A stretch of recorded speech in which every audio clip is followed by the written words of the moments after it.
The next face of intention is called the face of abundance.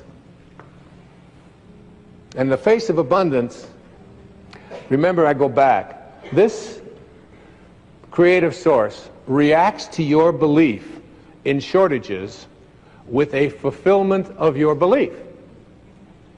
So if you believe and know and are certain that you can't attract abundance into your life, but I want to tell you tonight, you tuned in to somebody who knows about abundance.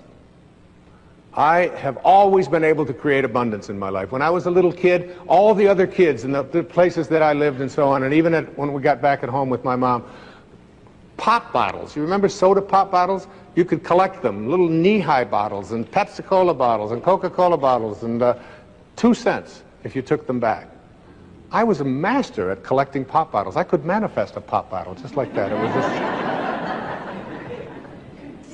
We used to have furnaces that had coal in them, and I would go along and I would empty people's ashes that they would set out. So just take it out to the alleys.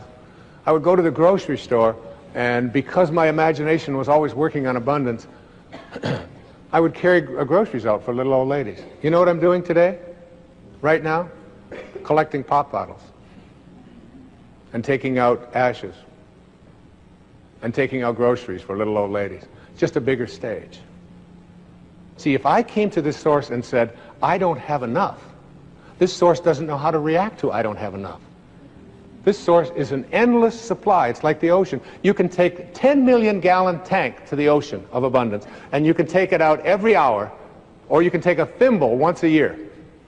And the ocean doesn't care. It makes no difference to the ocean because everything returns to this source.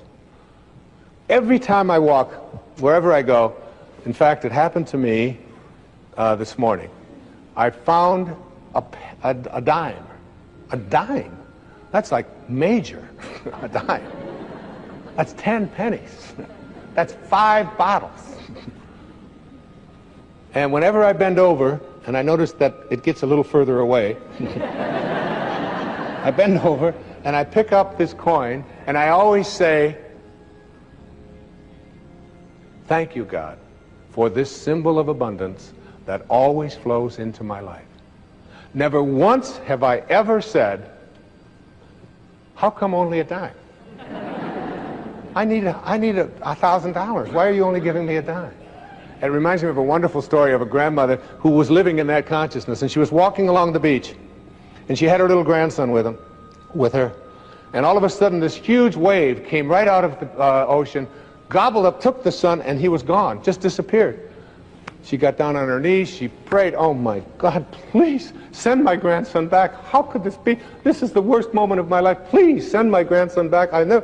And all of a sudden another wave came along, and plop, there was her grandson, right there next to her feet. And she looked up and she said, he was wearing a hat.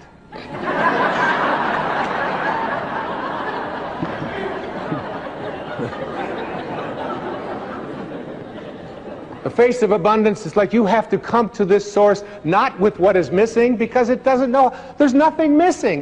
This source, which is the source of all, doesn't know about what's missing. When you say, please give me what is missing, it'll just reaffirm your belief in things being missing.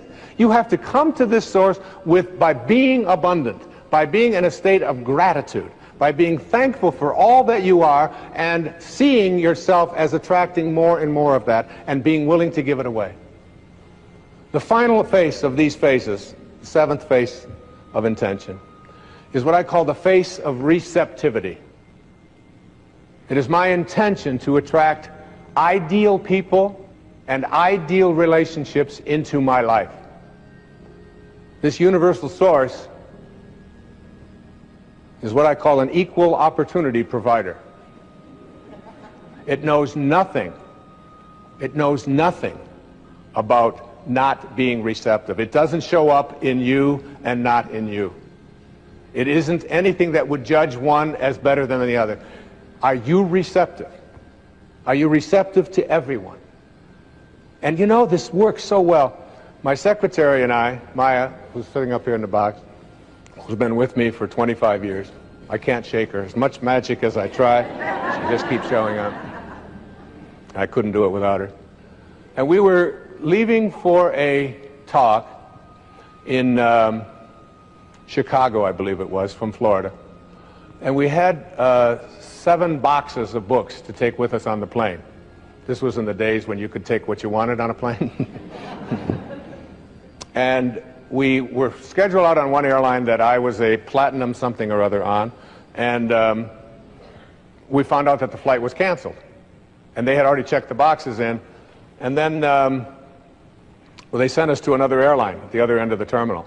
So we wheel up there, we go up there with the 7 boxes, and she's up there, and this woman's got a scowl on her face at this new airline, and almost as if she was saying, you won't be getting these boxes on this plane.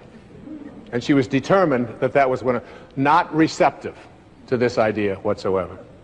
Now, my way I handle these kinds of things in my life is by every time, if I meet a surly waitress or a surly waiter, or if I meet someone who, when I'm checking into a hotel, is giving me a hard time, to me this is just a wonderful opportunity to practice the power of intention. Can I be receptive to this person and have them eating out of my hand in no time at all? And it isn't by being phony or artificial, it's by trusting that if I'm receptive to this person, if I'm sending love to this person, if I'm sending kindness, if I am being what my source is, if I am in harmony, in rapport with source energy, then I can create an ally. So my secretary was about to, and I just said, Maya, don't say a word. And I went up to the woman and I just started talking to her, and because I knew, I could just tell by her body language that she was about to tell me, you're only going to be able to take 2 boxes with you for each person, and you're going to have to leave 3 here. But that just wasn't on my agenda whatsoever.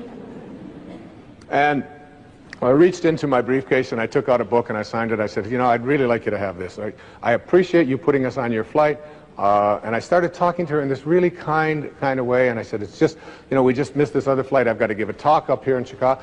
And I extended as much kindness as I possibly could. I was totally receptive and open to her.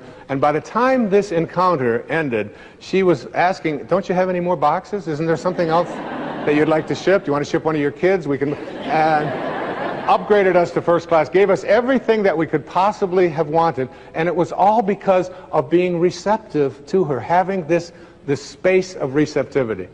When you have receptivity, when you are practicing infinite patience, when you are being the kind of person you wish to attract, you have to want it more for others than you do for yourself. You have to see yourself already as connected to the right person. See yourself from the end. And see yourself as having all of the right people showing up. Act as if they're already here. Because that's what the source is. And they are already here. I'm telling you, when I'm writing and I'm in the space that I'm defining here right now and speaking about right here, when I'm in this space, I want to tell you, ladies and gentlemen, that everybody shows up that I need.